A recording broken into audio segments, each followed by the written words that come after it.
आप सभी को मेरा नमस्कार। मैं सतीश सिंह। इस वीडियो में आपको प्रत्यावर्ती धारा के न्यूमेरिकल 18, 19, 20, 21, 22, 23, 24 यानी 18 से लेकर 24 तक के न्यूमेरिकल मैं आपको इसमें समझाऊंगा। और इसके ऊपर के जितने भी न्यूमेरिकल हैं उनको आप इस लेसन का वीडियो पार्ट 1 और पार्ट 2 में देख सकते हैं। ये पार्ट नंबर 3 है। इसके पहले वाले जो न्यूमेरिकल हैं वो बहुत ज़्यादा इम्पॉर्टेंट हैं और एग्ज़ाम में बहुत ज़्यादा ही आपको क्वेश्चन सॉल्व करने के लिए मिलते हैं। आज का जो न्यूमेरिकल रहेंगे वो ज़्यादातर कंबाइंड सर्किट पर होंगे, जबकि इसके पहले वाले जो न्यूमेरिकल थे वो किसी में प्रत्यावर्ती धारा स्रोत से कुंडली जुड़ी रहती थी, किसी से प्रतिरोध जुड़ा रहता था। लेकिन आज आप उनको कंबाइंड पाएंगे। हो सकता है कि प्रतिरोध, संधारित्र, कुंडली तीनों एक साथ जुड़े हों, या हो सकता है कि प्रतिरोध और कुंडली उसमें मिले। ज़्यादातर क्वेश्चन आज प्रतिरोध और कुंडली के रहेंगे। इसमें जो क्वेश्चन नंबर 18 है वो 2015 में पूछा भी जा चुका है, तो आप समझ सकते हैं कितना ज़्यादा इम्पॉर्टेंट क्वेश्चन है। इसमें लिखा हुआ है, चित्र में प्रदर्शित प्रत्यावर्ती धारा परिपथ में प्रतिरोध कैपिटल आर।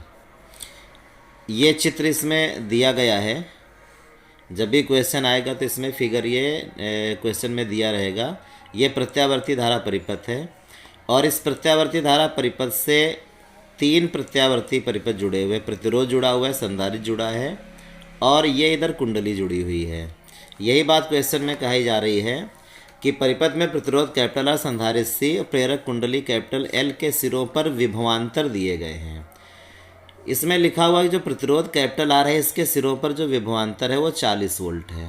संधारित्र के सिरों पर विभवांतर 80 वोल्ट दिया है और जो कुंडली है इसके सिरों पर जो विभवांतर है वो 40 वोल्ट है। सबके विभवांतर इसमें दिए हैं। प्रत्यावर्ती धारा स्रोत के विद्युत वाहक बल की गणना कीजिए। ज़्यादातर स्टूडेंट इसमें कंफ्यूज हो जाते हैं। दिए गए विभवांतर है लेकिन हमसे जो क्वेश्चन कर रहा विद्युत वाहक बल का कर रहा है, तो यहीं से उन्हें परेशानी होने लगती है। तो आप ऐसा करना है कि इस परिपथ का, या ऐसा करें कि जो प्रत्यावर्ती धारा स्रोत है इसमें 3 परिपथ लगे हुए, तीनों के विभवांतर दिए हैं, तो हमें परिणामी विभवांतर ज्ञात करना है। जो हम परिणामी विभवांतर ज्ञात करेंगे वही इसका विद्युत वाहक बल हो जाएगा। उसी को हम यहाँ पे विद्युत वाहक बल कहना शुरू करेंगे। तो सबसे पहला काम ये करते हैं कि सबकी हम वैल्यू को नोट करते हैं। प्रतिरोध आर के सिरों पर जो विभवांतर है उसको हम यहाँ पे वी आर से लिखेंगे और V R equal to 40 volt लिखते हैं। इसी तरीके से संधारित्र सी के सिरों पर जो विभवांतर है उसको हम वी सी कहेंगे क्योंकि संधारित्र सी है, और V C equal to 80 volt note कर लेते हैं। इसी तरीके से कुंडली के सिरों पर जो विभवांतर है तो उसे हम वी एल कहेंगे क्योंकि कुंडली का जो सुरबड़ गुणांक होता है वो एल, कुंडली को अर्धम एल से लिखा जाएगा, ये इसका सुरबड़ गुणांक होता है, तो वी एल कहेंगे और ये इसमें रहेगा 40 वोल्ट लिख लेते हैं। तो विद्युत वाहक बल का मतलब है कि इस प्रत्यावर्ती धारा स्रोत का हम विभवांतर ज्ञात करें, इन तीनों का परिणामी विभवांतर ज्ञात करेंगे, उसी को हम यहाँ पे विद्युत वाहक बल कहेंगे। वो विद्युत वाहक बल के बराबर होगा। तो लिखेंगे यहाँ पे इसको हम विद्युत वाहक बल और कैपिटल वी इक्वल टू। अब इसका फार्मूला तैयार कर लीजिए क्योंकि इस प्रकार का जो परिपथ होता है उसको हम एल सी आर परिपथ कहते हैं। आप एल सी आर परिपथ के लिए जो फार्मूले होते हैं उनको तैयार कर लीजिए। प्रतिबाधा का फार्मूला तैयार कर लीजिए और प्रतिबाधा के फार्मूले से ही सारे क्वेश्चन सॉल्व हो जाया करेंगे और उससे हम फार्मूले भी बना सकते हैं। तो एल सी आर परिपथ की जो प्रतिबाधा का फार्मूला होता है वो Z equal to under root में आर स्क्वायर प्लस में एक्सएल माइनस में एक्सी का होल स्क्वायर। आप इसे तैयार कर लीजिए और आप इस फार्मूले से देखेंगे कि आपके सारे फार्मूले तैयार हो जाएंगे। जैसे मान लीजिए कि हमने प्रतिबाधा का फार्मूला तैयार किया, ये फार्मूला तो प्रतिबाधा का है, लेकिन इसी प्रतिबाधा के फार्मूले से ही ठीक इसी तरीके से विभवांतर का भी फार्मूला बना सकते हैं। बस करना हमें ये पड़ेगा कि जैसे Z equal to R square XL X minus X C, ये सब क्या, ये सब प्रतिरोध हैं। जेड क्या है? प्रतिबाधा, ये भी परिपथ का प्रतिरोध होता है, ये भी प्रतिरोध है, ये भी एक्सेल क्या है? कुंडली का प्रतिरोध है, एक्सी क्या है? संधारित्र का प्रतिरोध है। तो ये प्रतिरोध के पदों में फार्मूला है। अगर विभवांतर के पदों में फार्मूला चाहिए तो यहाँ पे वी लिखिए, और जहाँ पे आर लिखा यहाँ पे वी आर कर दीजिए, वी आर का स्क्वायर। जहाँ पे एक्सेल लिखा यहाँ पे आप वी एल कर दीजिए, और जहाँ पे एक्सी लिखा यहाँ पे आप वी सी कर दीजिए, होल स्क्वायर हो जाएगा। तो सेम इसी तरीके से फार्मूले हम बनाते हैं। तो आप प्रतिबाधा का फार्मूला तैयार करिए, बाकी फार्मूले आपको अपने आप तैयार हो जाएंगे। तो जो विद्युत वाहक बल का हम फार्मूला यहाँ पे लिखेंगे वो अंडर रूट में वी आर स्क्वायर प्लस में वी एल माइनस में वी सी का होल स्क्वायर हो जाएगा। तो v इक्वल टू सबकी जब वैल्यू रखेंगे तो वी आर का स्क्वायर, वी आर की वैल्यू कितनी है? 40 है। तो यहाँ पे हम 40 का स्क्वायर कर लेंगे, प्लस का निशान।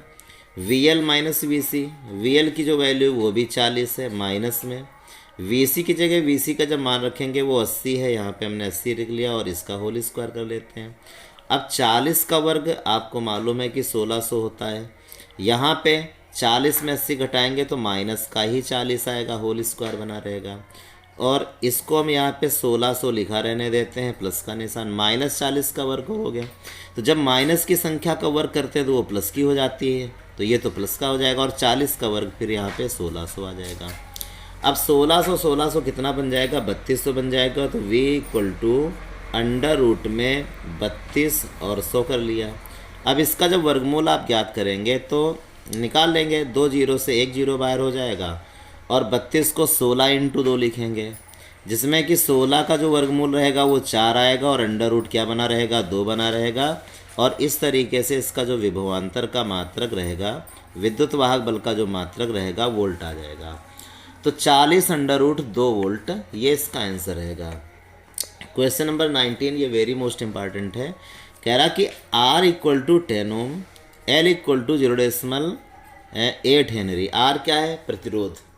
तो प्रतिरोध 10 ओम है, और कुंडली का जो प्रेरकत्व है वो इसमें दिया गया है, 0.8 हेनरी है। के श्रेणी क्रम संयोजन में एक प्रत्यावर्ती विभव E equal to 240 sign 300t लगाया गया है। परिपथ में प्रेरण प्रतिघात हमको ज्ञात करके दिखाना है। तो सबसे पहले इसका एक हम फिगर बनाते हैं कि ये प्रत्यावर्ती धारा स्रोत है, और आप क्वेश्चन को जब ध्यान से पढ़ेंगे तो आपको पता चल जाएगा कि परिपथ किस तरीके से है। इसमें कह रहा कि जो प्रतिरोध है वो 10 ओम है, यानी कि इस प्रत्यावर्ती धारा स्रोत से हमें प्रतिरोध जोड़ना है। R इक्वल टू हमने यहाँ पे 10 ओम लिख लिया, और इसमें एक कुंडली भी लगेगी जिसका स्वप्रेरकत्व L इक्वल टू 0.8 हेनरी इसमें दी गई है।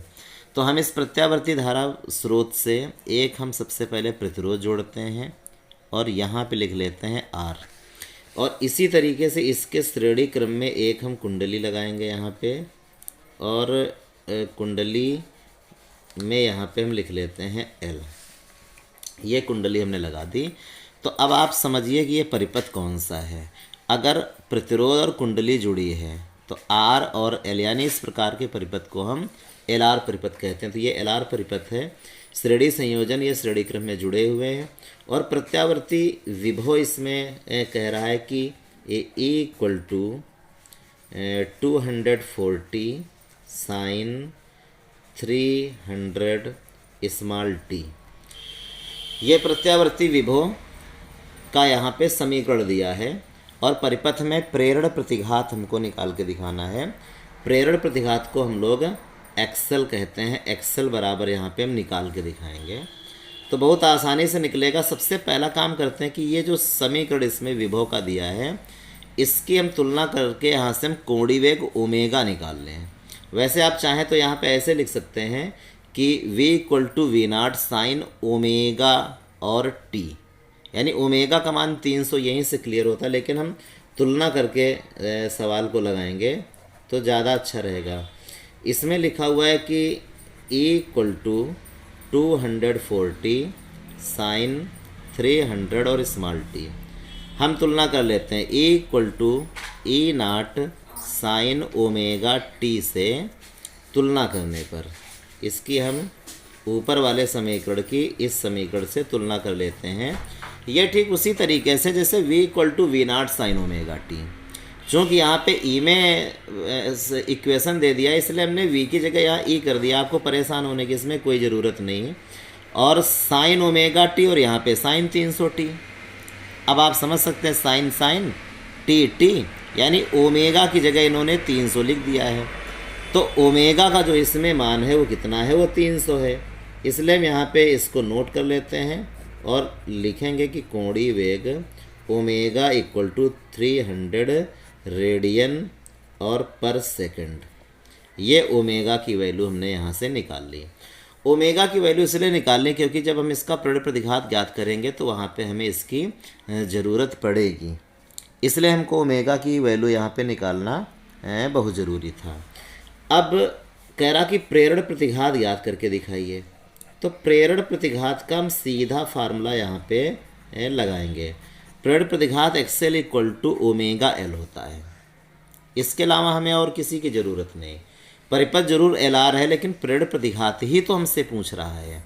तो प्रेरण प्रतिघात का आप सूत्र दिमाग में रखिए, आपको समझ में आ जाएगा हमें करना क्या है। तो प्रेरण प्रतिघात का केवल यही तो फार्मूला होता है, XL equal to omega L. तो ओमेगा की वैल्यू हम निकाल चुके हैं, कितनी 300 है। और एल की वैल्यू ऊपर सबसे पहले उसने दे दिया था 0.8 है, तो 0.8 रखेंगे। अब 8 का 3 में गुणा करेंगे 24 और ये 2 जीरो लिखेंगे। 2400.1 अंक बाद लगाएंगे, यानी यहाँ लग जाएगा दशमलव। तो आ कितना जाएगा 240। और चूँकि एक्सल क्या है, ये कुंडली का प्रतिरोध होता है, इसी का नाम प्रेरण प्रतिघात रखा जाता है एक्सल। तो एक प्रकार का प्रतिरोध होता है, इसलिए इसका जो मात्रक रहेगा वो ओम रहेगा। बहुत ही आसान और बहुत ही इम्पॉर्टेंट क्वेश्चन है ये, आप इसको ध्यान से देख लीजिएगा, समझ में आपको ज़रूर आ जाएगा। इसके बाद प्रश्न नंबर 20, इसमें कह रहा है कि एक कुंडली की प्रतिबाधा, पहली बार आपको ये मिल रहा है, ये प्रतिबाधा है, ये शब्द पहली बार आप देख रहे हैं।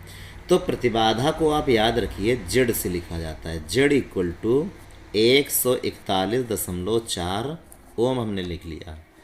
तथा प्रतिरोध, ये प्रतिरोध है और प्रतिरोध को आर से ही लिखते हैं। आर इक्वल टू 100 ओम लिख लिया हमने। अब कुंडली का प्रेरण प्रतिघात निकालना। प्रेरण प्रतिघात क्या होता है, XL. XL equal to question mark. 2010 में पूछा जा चुका है और पूछे गए क्वेश्चन बहुत ही इंपॉर्टेंट होते हैं, क्योंकि अगर ये क्वेश्चन नहीं आएगा तो इसी तरीके का कोई क्वेश्चन आएगा। ये बातें होती हैं इंपॉर्टेंट, से ये मतलब निकलता है। तो सबसे पहले हमने यहाँ पे एक फिगर बनाने का हम प्रयास कर रहे हैं जिससे आपको सवाल ज़्यादा समझ में आए। ये प्रत्यावर्ती धारा स्रोत है, एक प्रतिरोध लगा दिया और ये एक कुंडली यहाँ पे हमने लगा दी। प्रतिरोध को आर से लिखते हैं, कुंडली को एल से। इसका मतलब हमारे पास जो परिपथ है वो एल आर परिपथ है। और ऐसे में होता क्या है, जब एल आर परिपथ, जब एल और आर यानी दो दो परिपथ आपस में मिला दिए जाते हैं, श्रेणी क्रम में जोड़ दिए जाते हैं, तो वहाँ पे क्या होता है कि इस परिपथ का जो प्रतिरोध होता है, पूरे एल आर परिपथ का जो प्रतिरोध होता है उसे हम प्रतिरोध नहीं कहते हैं। प्रतिरोध की जगह हम उसका नाम प्रतिबाधा कर देते हैं। यानी प्रतिबाधा भी एक प्रकार का क्या होता है, प्रतिरोध होता है, इसीलिए इसका देखिए मात्रक ओम लिखा जाता है। तो आपको कोई परेशान होने की ज़रूरत नहीं, सीधे फार्मूले होते हैं। और हमने इसके पहले क्या बताया था आपको कि आप LCR परिपथ, LCR जो परिपथ होता है उसकी प्रतिबाधा का सूत्र याद कर लीजिए। सारे सूत्र यहीं से निकलेंगे, आपको कोई सूत्र याद करने की आवश्यकता नहीं। Z equal to R square plus में क्या होता है, एक्सएल माइनस एक्सी का होल स्क्वायर होता है। आप सोच रहे होंगे ये हम आपको क्यों याद कराते, एक फार्मूला याद करने से सारे फार्मूले आपको याद करने का झंझट खत्म हो जाएगा। अब जैसे मान लीजिए कि ये किसका है, LCR, ये तीनों का है। हमारे पास परिपथ कौन है, L और R। तो इसका मतलब ये कि यहाँ से C को हटा दीजिए। तो C वाला कौन सा पद है, XC। आप XC को हटा दीजिए। XC को जैसे आप यहाँ से मिटाएंगे क्या फार्मूला तैयार हो जाएगा, Z equal to under root में R स्क्वायर और प्लस में XL स्क्वायर। तो ये एल आर परिपथ का फार्मूला हो जाएगा और आप बहुत अच्छी तरीके से सवाल भी लगा लेंगे।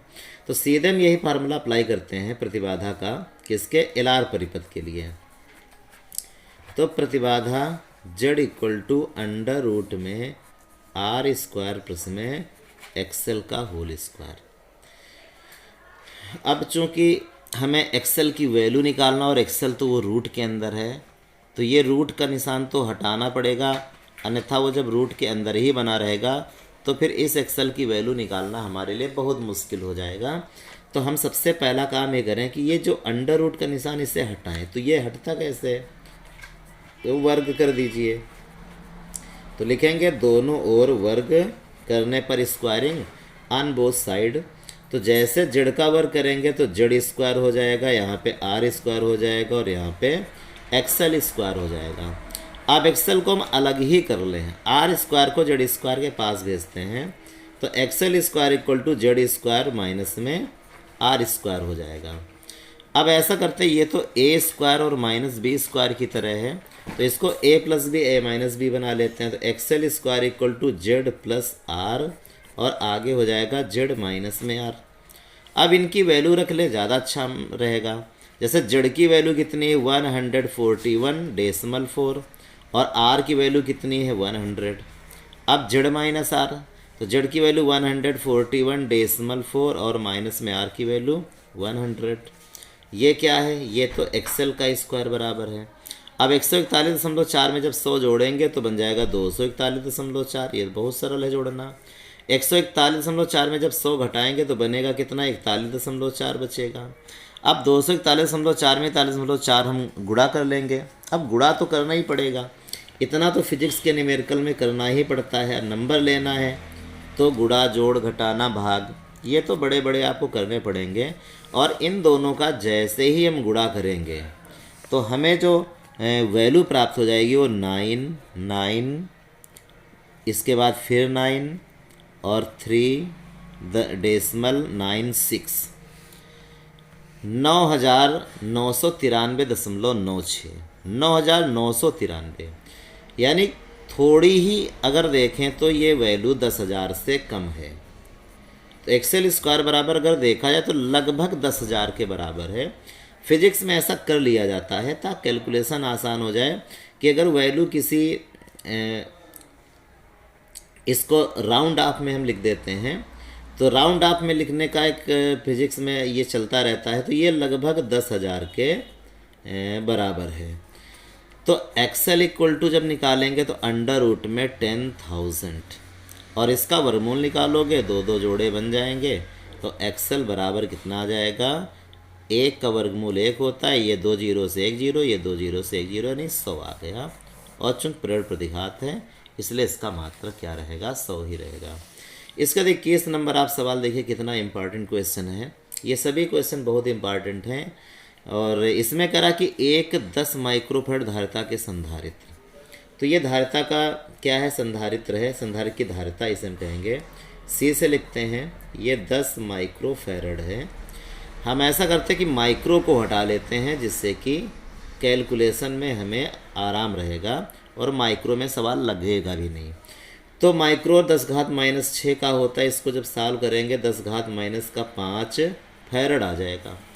1 हेनरी प्रेरकत्व, ये इसका क्या है, एल, स्वर्ण गुणांक है एल। 1 हेनरी को एच से लिख लेते हैं। एक साथ श्रेणी क्रम में लगे हैं 50 हर्ट्ज वाले प्रत्यावर्ती धारा स्रोत से। ये जो प्रत्यावर्ती धारा स्रोत है उसकी आवृत्ति है और ये इसमें 50 हर्ट्ज दी गई है, जोड़ा जाता है। संयोजन की प्रतिबाधा, कोई दिक्कत वाली बात नहीं है। हमने कहा था LCR परिपथ का आप सूत्र तैयार रखिए, कोई दिक्कत नहीं होगी, बहुत आसानी सवाल लगेगा। और ये प्रत्यावर्ती धारा स्रोत है। हम पहले देखें कि हमारे प्रत्यावर्ती धारा परिपथ में जो परिपथ लगेंगे वो कौन कौन से हैं। संधारित्र और कुंडली, दो की बात कर रहा है, यानी संधारित्र हम पहले लगा लेते हैं यहाँ पे, ये संधारित्र हो गया C, और इसके आगे हम यहाँ पे कुंडली जोड़ लेते हैं और इसमें लिख देते हैं L। तो आप इसको देख सकते हैं, ये L और C, यानी ये LC परिपथ है। और इस प्रत्यावर्ती धारा स्रोत की जो आवृत्ति है वो कितनी है, 50 हर्ट्ज, वो हमने यहाँ पे नोट कर ली है। तो LC परिपथ है। आप देखिए फार्मूला कैसे निकालेंगे प्रतिबाधा का, LCR का लिखेंगे, Z equal to √R² plus में XL माइनस में XC का होल स्क्वायर हमने लिखा। इसमें आर एक्सएल एक्ससी यानी प्रतिरोध, कुंडली, संधारित्र तीनों चीज़ें हैं, लेकिन जो हमारा सवाल उसमें कौन नहीं है, प्रतिरोध की कहीं बात नहीं कर रहा है। आप प्रतिरोध को मिटा दीजिए, बचा कौन, एक्सएल माइनस एक्ससी का होल स्क्वायर। लेकिन ये कहाँ है, वर्गमूल के अंदर है, और वर्गमूल के अंदर है और होल स्क्वायर है तो इसका तो वर्गमूल निकल आएगा। तो जेड बराबर बचेगा क्या, एक्सएल माइनस एक्ससी ही तो बचेगा। तो बस यही तो प्रतिबाधा का सूत्र लगेगा, एक्सएल माइनस एक्ससी। तो ये एलसीआर परिपथ की प्रतिबाधा का सूत्र याद करते ही सारा झंझट खत्म हो जाता है कि सूत्र भी हमको याद करने हैं क्या, बिल्कुल नहीं याद करने, और यहीं से आपके सवाल लग जाएंगे।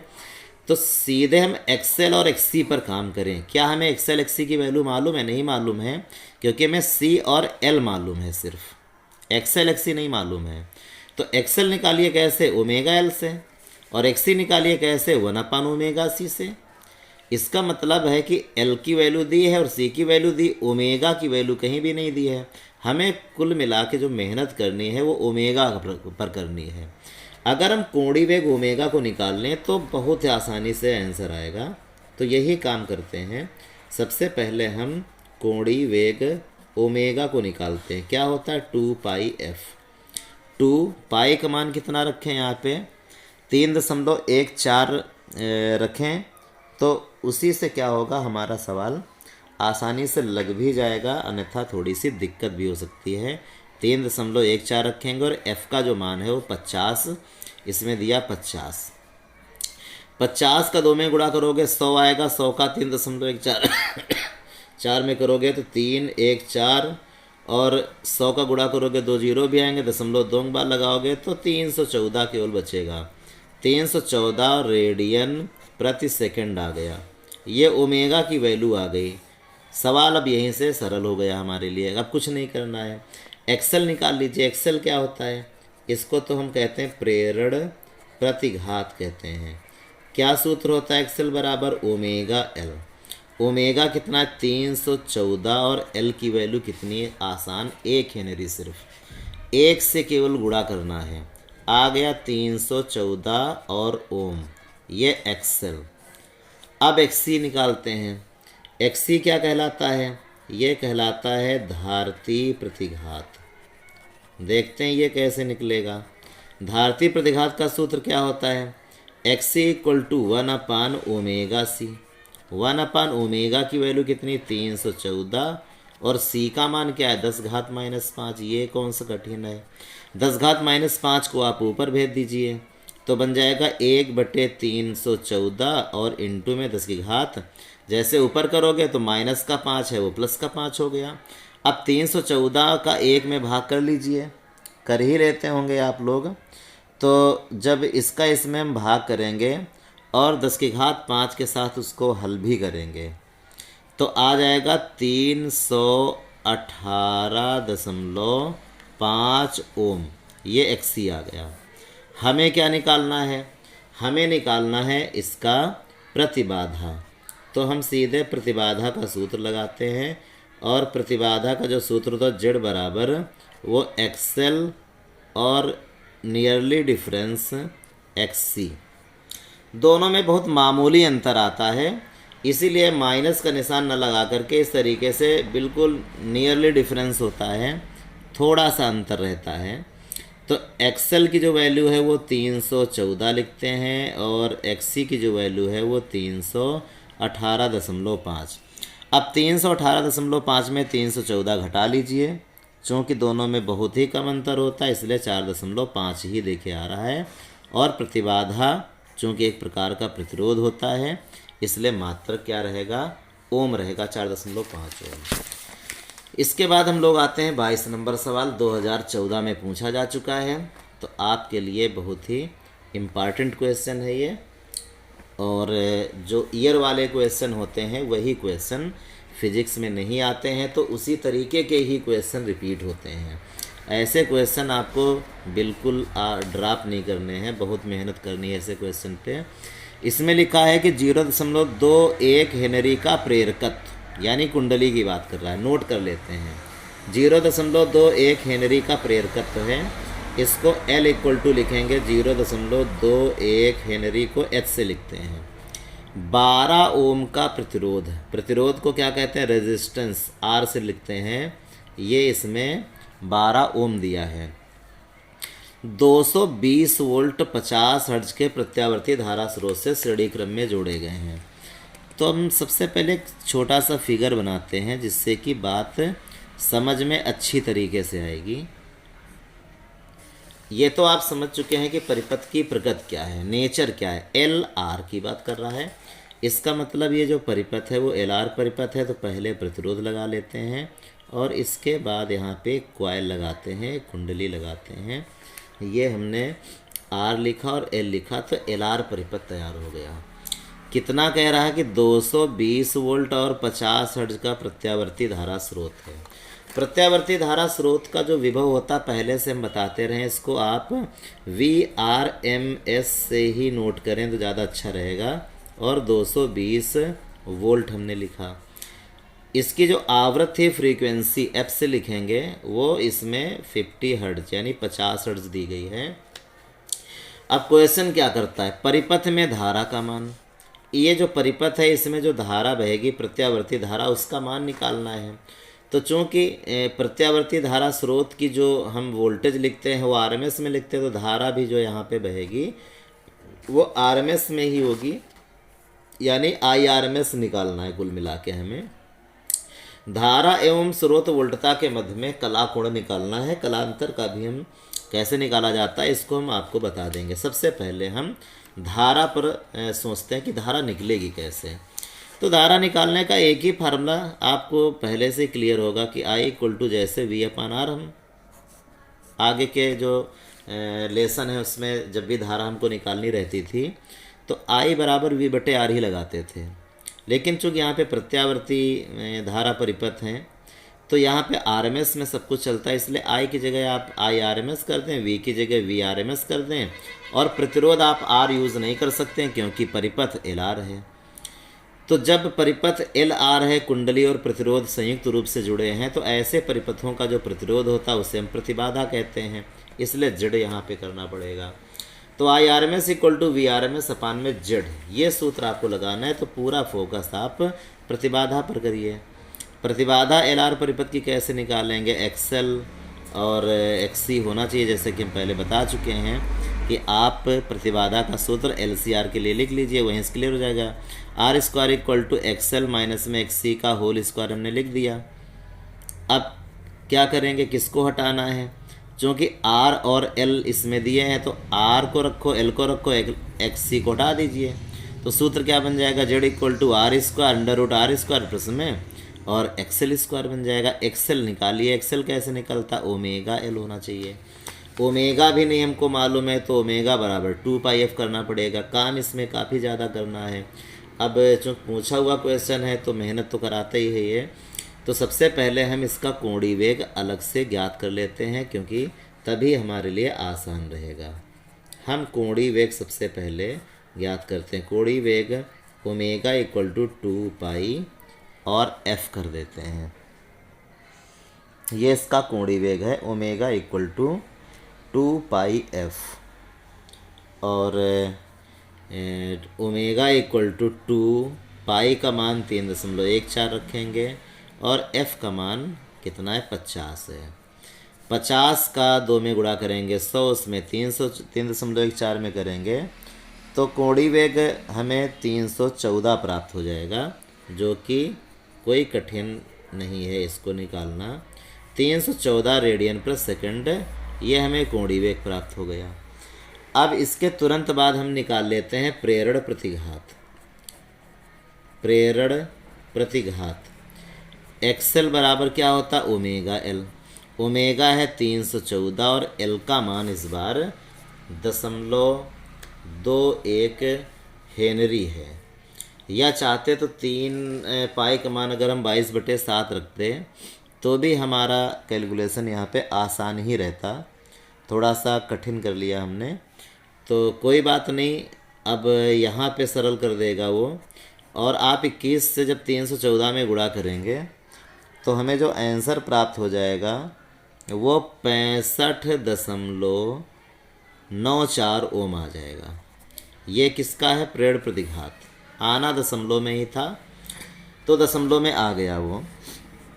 अब इसके बाद सीधे हम प्रतिबाधा पर आते हैं, क्योंकि हमको प्रतिबाधा निकालनी है।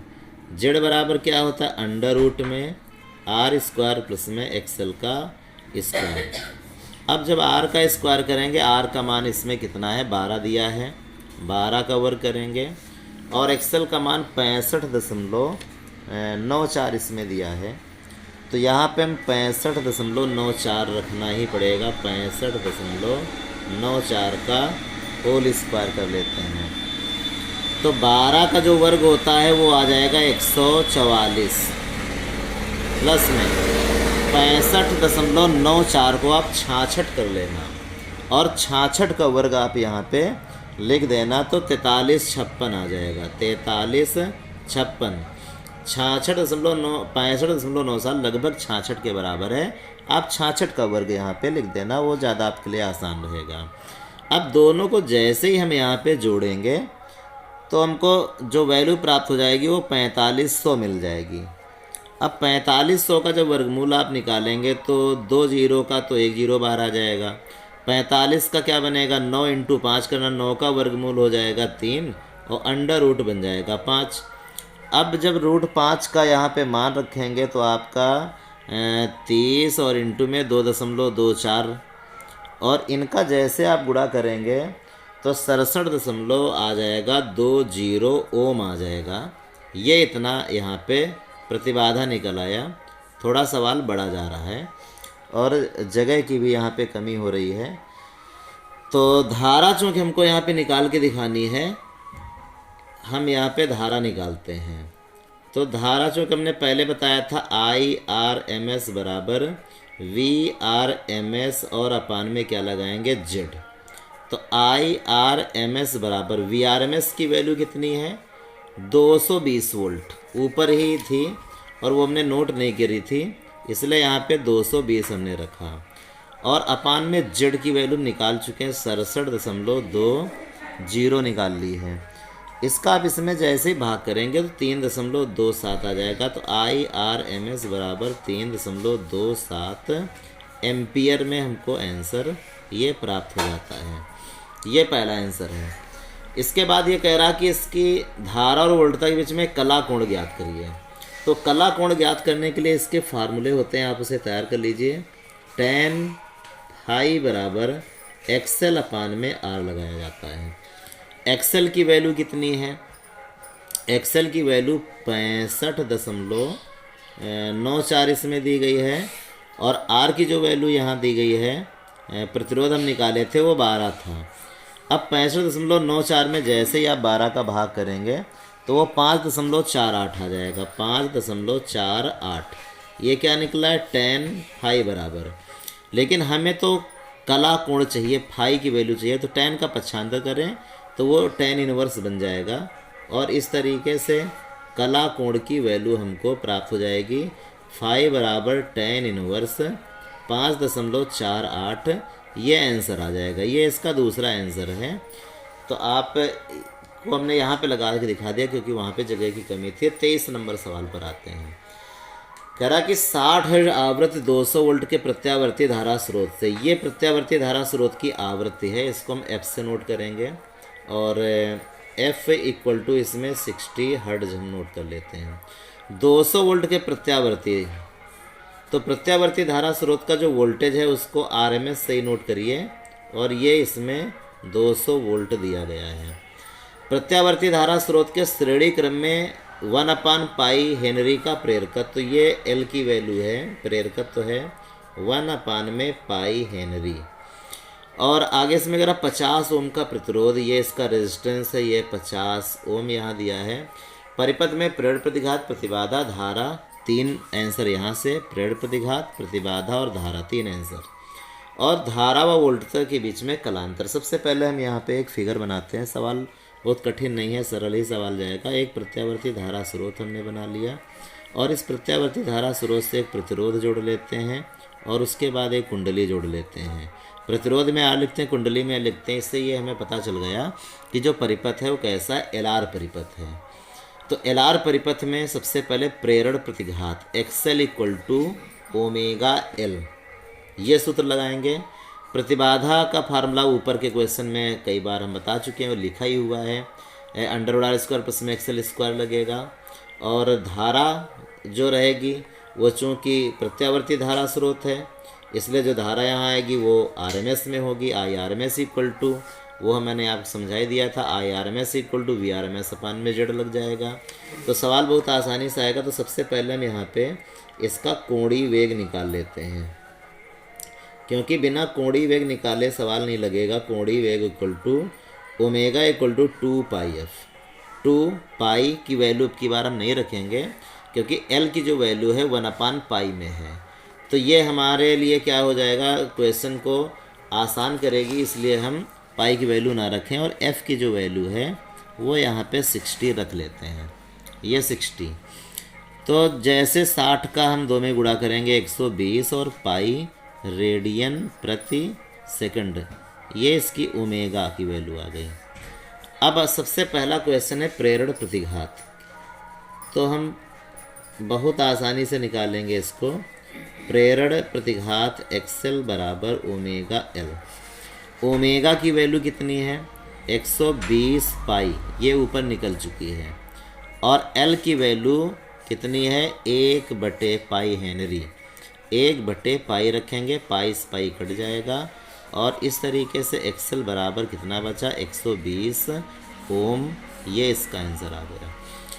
आगे इसमें कह रहा कि प्रतिबाधा निकालिए। प्रतिबाधा का सूत्र आप ऊपर ही देख चुके हैं, वही सूत्र लगाएंगे। LR परिपथ के सवाल सबसे ज़्यादा यही आते हैं, ज़्यादातर आपको न्यूमेरिकल LR परिपथ पर ही मिलेगा। प्रतिबाधा Z equal to under root में R² प्लस में XL²। R की जो वैल्यू है वो ऊपर दी गई है, ये देखिए 50 यहाँ पे लिखा है, तो यहाँ पे 50 का वर्ग करेंगे। और XL का जब वर्ग करेंगे तो XL की वैल्यू 120 है, 120 रखेंगे और यहाँ पे स्क्वायर कर देते हैं।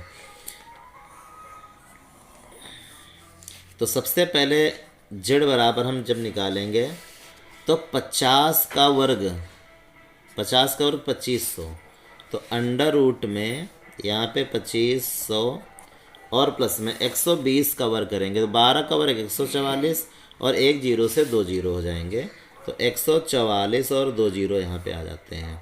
इस तरीके से Z बराबर जब नोट करेंगे तो 169 और 2 जीरो। अब आप इसका वर्गमूल निकालें, 2 जीरो का 1 जीरो, 169 का कितना 13 आ जाएगा। इस तरीके से जो प्रतिबाधा है वो 130 ओम आ चुकी है, ये प्रतिबाधा है। आगे करा धारा ज्ञात करके दिखाइए।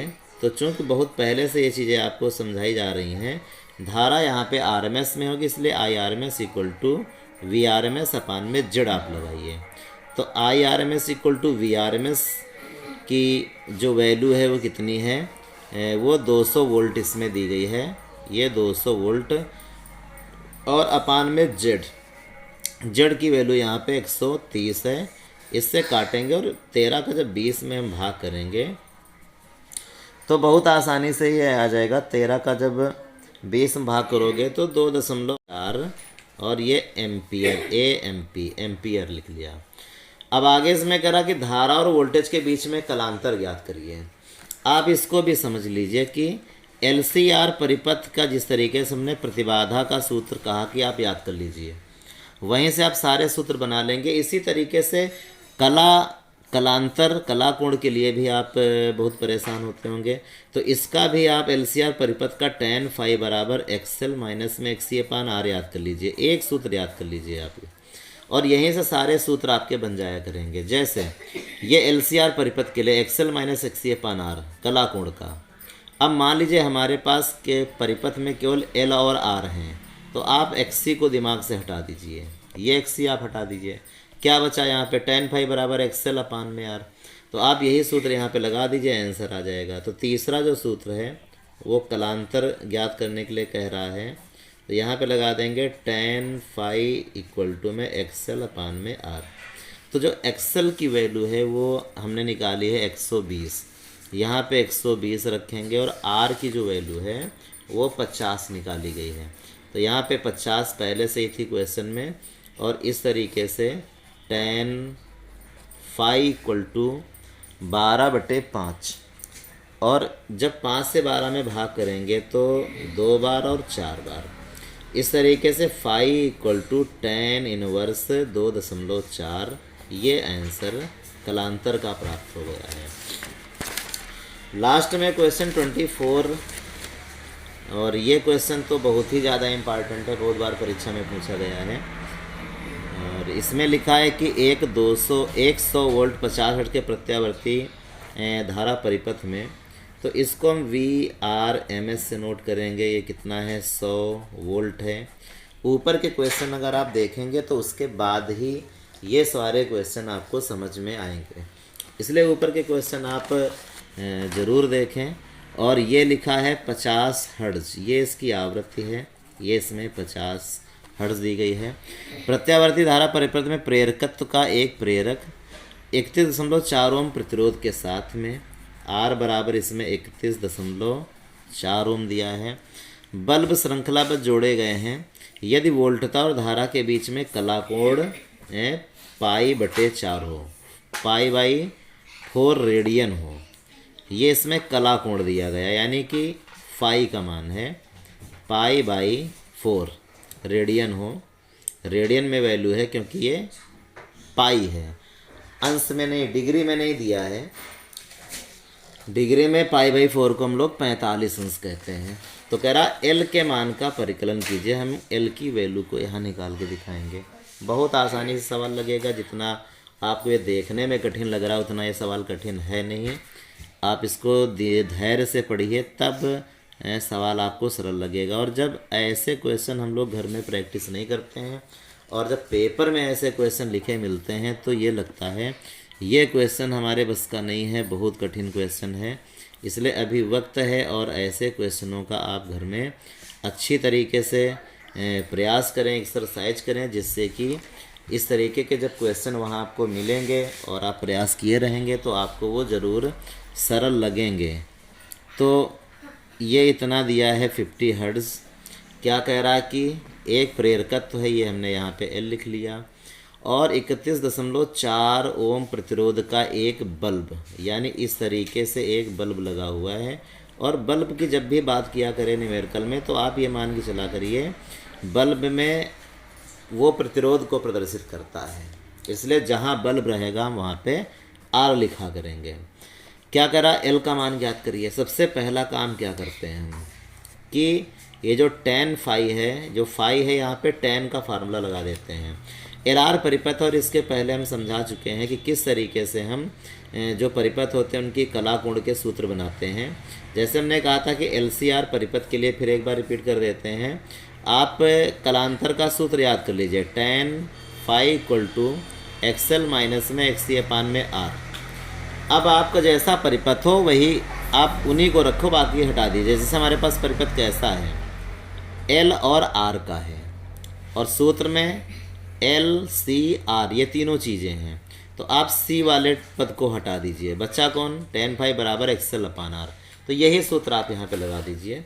तो सबसे पहले हमने यहाँ पे tan फाई इक्वल टू में XL/R लगा दिया, और फाई की चूँकि वैल्यू π/4 इसमें दी गई है तो उसको हम यहाँ पे रख लेते हैं। तो tan π/4 इक्वल टू में XL और अपान में R। tan π/4 ये क्या है, 45 अंश, इसका मान 1 होता है, XL/R। इस तरीके से अगर R का पक्षांतर करेंगे, 1 में गुणा करेगा तो XL और इक्वल टू कितना आ जाएगा R। और R की वैल्यू चूँकि हम पहले से निकाले हैं, R की वैल्यू क्वेश्चन में दी ही गई है, वो 3.14 है। तो यहाँ पे जब हम रखेंगे 3.14 रख देंगे तो XL बराबर 31.4 ओम, ये XL की वैल्यू निकल आई। अब हमसे करा कि L का मान ज्ञात करके दिखाइए। तो L का मान कैसे निकलेगा, जब XL का आ गया और L का निकालना है तो सीधी सी बात है, XL इक्वल टू ओमेगा लगा दीजिए। ओमेगा का मान सबसे पहले निकाल लें, या वही निकाल लेंगे, तुरंत ही रख देते हैं, उसमें कोई दिक्कत नहीं होगी। तो प्रेरण प्रतिघात का जो सूत्र होता है, चूँकि XL equal to omega L होता है, और ओमेगा हमारे किसी काम का नहीं होता है क्योंकि F की वैल्यू हरदम क्वेश्चन में देता है, इसलिए ओमेगा की जगह हम 2 पाई एफ़ को रखें और XL equal to 2 pi F और एल, यही एल हमको निकालना है। तो जब एल इक्वल टू निकालेंगे तो ये 2 पाई एफ को पक्षांतर करेंगे, एक्सएल के नीचे आ जाएगा। तो यहाँ पे लिखेंगे एल इक्वल टू एक्सएल अपान में 2 पाई एफ। अब सब वैल्यू यहाँ पे रखेंगे। एक्सएल की जो वैल्यू है वो 31.4 निकली है, तो यहाँ पे 31.4 रखेंगे।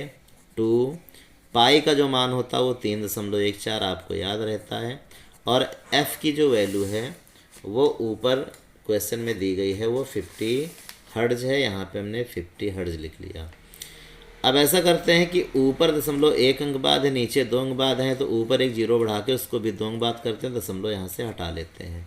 0 से 0 कटेगा और ये भी 314, ये भी 314, ये भी कट गया।